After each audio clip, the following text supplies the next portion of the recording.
should be ripped off and put in the offices of the bureaucrats and the politicians so we can keep an eye on them. I mean that. Secondly, it violates our due process. How do we confront our accuser if our accuser is a camera?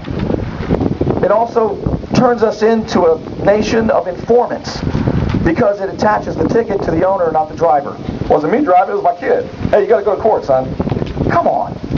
And then finally, it sucks money out of local economies and sends it elsewhere. If there is a problem with red light runners, get the police out there and get them. But do not surveil us. You do not have the right nor the competency to surveil free and dignified people. I think Republicans too often are really good when it comes to the economy, but we forget we're born in God's image. And no man has the right to surveil or seize us unless we've done something wrong. It's very, very important to me. I'm so glad some of you agree, because I feel alone on that quite often. I wish the government would stay out of the way. I hear politicians talking a lot about creating jobs. How does government create jobs? If we start at square one, and we understand that jobs come from where? Do they come from wealth creation and prosperity, or do they come from government programs? You say, Burnie, I see a guy in a hard hat. There's a job. He's building a high-speed rail. He's created a job. I say you need to read the law. Because Frederick Bastiat says, the wise guy, not the wise guy, but the smart economist would say, we can't just look at what is seen, we also have to look at what is not seen. Look at what happened in Spain with their green economy program. For every job they created, they lost 2.3 in the real economy, because government only gets its money through taxation, through borrowing, or through printing, none of which are wealth creating.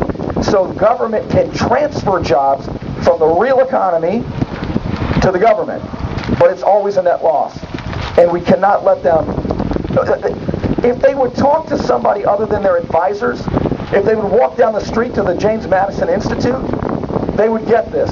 But too often all they do is talk to their advisors. What's going to get us some votes? Well, they say they need high-speed rail. All right, it'll create jobs. And you're a Republican? Come on. All right. Let's talk briefly about $1 trillion. People say it's just a T in front of a B, Burnie. We're talking trillions now. Do you know that 4 years ago, our deficit, it cost $3.8 trillion to run the federal government this year. We're only going to bring in 2.2. That's a $1.6 trillion deficit. 4 years ago, the last year of the Republican Congress, and the Republicans, by the way, have not made me happy, but when double Speaker of the House, Nancy Pelosi, took over, the deficit was $160 billion.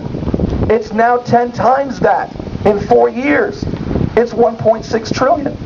If Jesus spent $1 million a day, if Jesus spent $1 million a day, every day, his entire life until now, do you know that he would have to continue spending $1 million a day, every day, until the year 2700 to spend $1 trillion?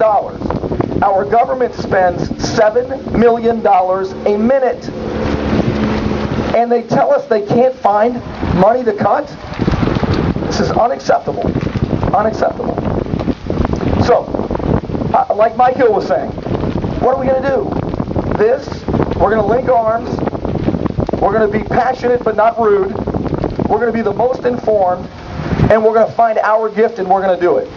If it means writing letters to the editor, if it means I make phone calls now on the air. I called Senator Mike Bennett today on the air so that listeners could hear how easy it is, and I hope he got more than a smattering of phone calls today. That's how we do it. Let's be dignified about it. Let's be passionate about it, but never rude. I hope that we'll all do our part. And I'm worried about the young people. I wish there were more young people here. And I wonder, why are we here? Maybe it's because of ignorance or apathy. I saw a young person. I said, well, what do you mean you don't care about politics? Pericles said, just because you don't care about politics doesn't mean politics won't care about you. I asked him, I said, young man, are you ignorant or apathetic?